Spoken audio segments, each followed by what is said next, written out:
você que é psicóloga, tentam fazer você de amiga na sessão? Sabe, aquele paciente ou familiar de paciente mesmo que fica ligando pra você durante a semana, ou fica mandando mensagens como se você fosse uma amiga. Na sessão, quer bater papo, quer apenas desabafar, e a gente sabe que psicoterapia não é desabafo, né? E você acaba não sabendo como lidar com isso, você acaba sendo até envolvido nessa questão, né? Nessa situação daquela amizade, né, não correspondida ali. Então, você quer soluções práticas para como resolver isso, dar um jeito, organizar melhor essa relação? Vamos pensar juntos hoje na nossa live? Eu já vou colocar aqui o primeiro ponto. Por que isso acontece, gente? Primeiro, eu acho que é uma coisa muito interna nossa, né? Tem uma coisa que eu acho que pode ser a mais complexa da gente resolver, que é uma questão interna, a dificuldade que a gente tem, de repente, de dizer não, a dificuldade que a gente tem de assertividade, de ter uma fala mais assertiva. Isso pode estar ligado às nossas questões psíquicas, né? Mas, gente, você acredita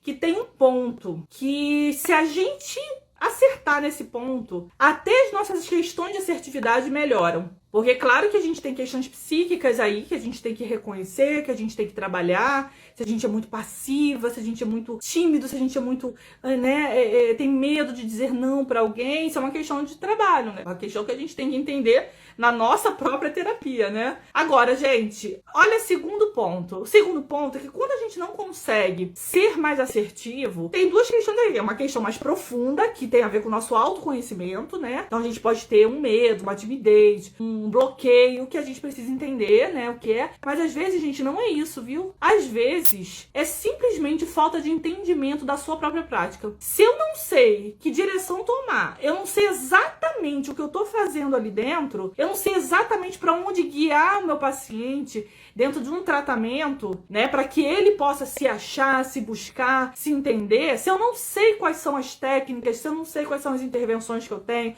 qual a ordem das intervenções, se eu não sei, na minha abordagem, quando eu entro em psicoterapia com ele, eu não sei como é que funciona a minha teoria de base, quais são as intervenções e técnicas daquela abordagem, exatamente a ordem. Se eu não sei o que eu tô fazendo ali, facilmente eu vou ser guiado por ele. Facilmente o meu paciente vai me guiar. Facilmente ele vai me ligar a hora que quiser. Facilmente ele, dentro da terapia, ele vai querer falar, fazer o que ele quiser, no jeito que ele quiser. Gente, isso não tem a ver com o paciente ser doutrinado pelo psicólogo, né? Mas tem a ver com o paciente ter consciência de que ele está num tratamento.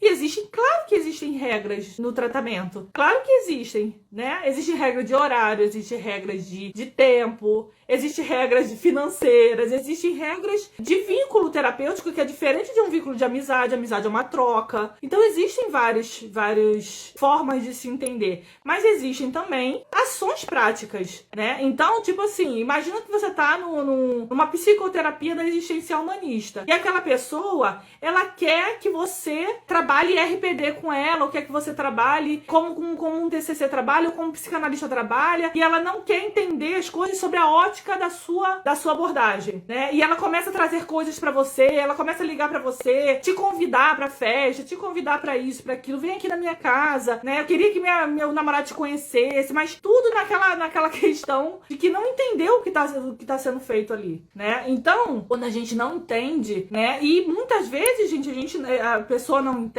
o que está sendo feito e fica ali envolvido no bate-papo. Que tipo de avaliação que você fez? Que instrumentos você usou? Já parou para pensar que se eu não sei o que eu tô fazendo, facilmente eu vou ser guiado? Isso, gente, vale pra vida. Se eu não sei qual o meu sentido, a minha direção na minha vida, né? Se eu não sei quais são minhas questões éticas, os meus desejos, quais são as minhas metas, facilmente eu vou ser envolvida em qualquer coisa aí que me levarem, né? Coisas que vão me suprir emocionalmente, de repente, né? Se eu não consigo me suprir, vão me suprir. No processo de trabalho de psicoterapia ou da psicologia clínica, né? Que é uma coisa mais ampla, facilmente a gente pode ser levado se eu não conheço a minha ordem de trabalho, se eu não conheço exatamente o que eu faço. E, gente, eu tô falando isso aqui por experiência própria também. Eu sou uma psicóloga que também fui uma psicóloga recém-formada, fui uma psicóloga que passou por muito tempo também, com muitas dúvidas com relação à minha prática. Como é que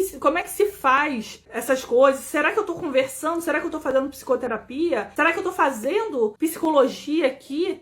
Eu já ouvi muitos colegas falando isso pra mim, Roseli, eu não sei se eu tô fazendo psicologia. Eu não sei, eu sento ali na frente da pessoa, a pessoa fala, e às vezes eu fico, meu Deus, o que eu faço com isso tudo? Então se a gente tiver assim, a gente vai ficar sendo levado. Gente, mas a gente tem como entender passo a passo do que a gente faz, porque primeiro a gente é uma profissão dentro da área da saúde. A gente tem normas técnicas. A gente é uma profissão que tem uma ciência por trás, né? A gente tem bases teóricas para tudo, para fazer diagnóstico, para fazer uma avaliação, para fazer uma psicoeducação, uma orientação psicológica. Para tudo a gente tem bases teóricas, né? Então a gente precisa saber quais as nossas bases teóricas, como é que a gente aplica aquelas intervenções, né? Para que a gente possa dar limites também, né? Para aquela pessoa, para que a gente também possa informar ela o que ela tá fazendo ali, né? Ela precisa ter consciência, diferentemente de um tratamento médico, né? Que, claro, minimamente a gente também tem que ter consciência para ir até lá, né? A gente não vai ser carregado e puxado para um médico. Mas chegando ali, o médico, ele meio que vai dizer o que você vai fazer, né? Você vai tomar esse remédio aqui de tantas horas, de tantos dias, depois você vem pra cá, depois você faz isso, você vai fazer esse exame. Então ele te direciona, você vai fazer tudo, né? Ali na psicoterapia, não, ela tem que ter consciência que eu tô seguindo o método, mas eu quero seguir. O método às vezes é difícil. Mas a psicóloga só pode trabalhar se eu realmente seguir esse método, se eu realmente estiver disposta a isso. Então a primeira solução que a gente pensou aqui foi sobre as questões da sua própria assertividade. Para você manter um vínculo terapêutico que seja saudável, que seja possível o trabalho, primeiro você também tem que estar se trabalhando, né? Se eu tenho medo de dizer não, se eu tenho medo de dizer pra pessoa que agora terminou a sessão dela e eu preciso ter um outro paciente, se eu tenho medo de dizer pra ela que eu não posso ir na festa da casa dela, se eu não posso atender ela meia-noite, a hora que ela quiser, como se fosse uma amiga, né? Então, eu tenho que entender a mim. Só que muitas vezes, esse medo, essa falta de assertividade, essa falta de direção tem a ver com a nossa própria entendimento sobre o que são nossas intervenções. Se eu não tenho direção no tratamento, eu fico meio solta também. E aquela pessoa, ela começa a dirigir. Se for uma pessoa falante, se for uma pessoa, um paciente, uma mãe de um paciente muito falante, muito, né, muito extrovertida, tudo, ela vai te engolir, né? Então a gente precisa saber, por exemplo, a Conceição falou ali, o vínculo, a escuta, o acolhimento. Gente, tem gente que pensa que acolher um paciente é ser bonzinho, é abraçar, acolher ele, como uma mãe acolhe, né? O psicólogo não é assim que ele acolhe, tem técnicas de acolhimento, né? Que a gente aprende lá no curso, né? Como se faz acolhimento técnico, como se faz escuta técnica, o que é isso?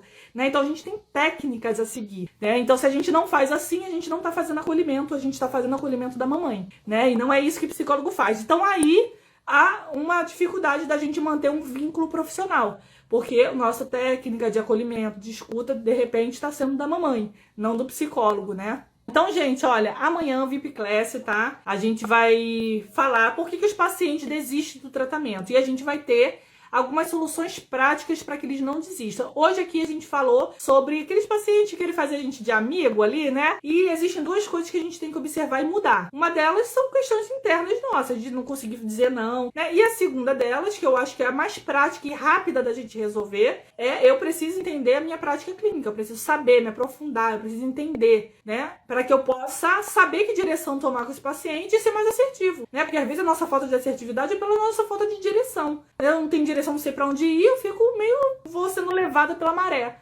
né? Então eu preciso saber exatamente o que eu faço para dizer assim, não, é assim que a gente trabalha, é assim que funciona. Isso não tem a ver com a psicologia, tem a ver com a medicina, não tem a ver com a psicologia, isso é assim, né? Então a gente dá limites também, né? Inclusive limites de regras da nossa profissão, das nossas sessões, tudo isso tem a ver com o nosso trabalho clínico. Então, gente, grande beijo. Aguardo vocês amanhã, 5 horas da tarde, lá no YouTube, tá? Na nossa VIP Class. Beijo, gente. Tchau, tchau. Legal, Dileuza.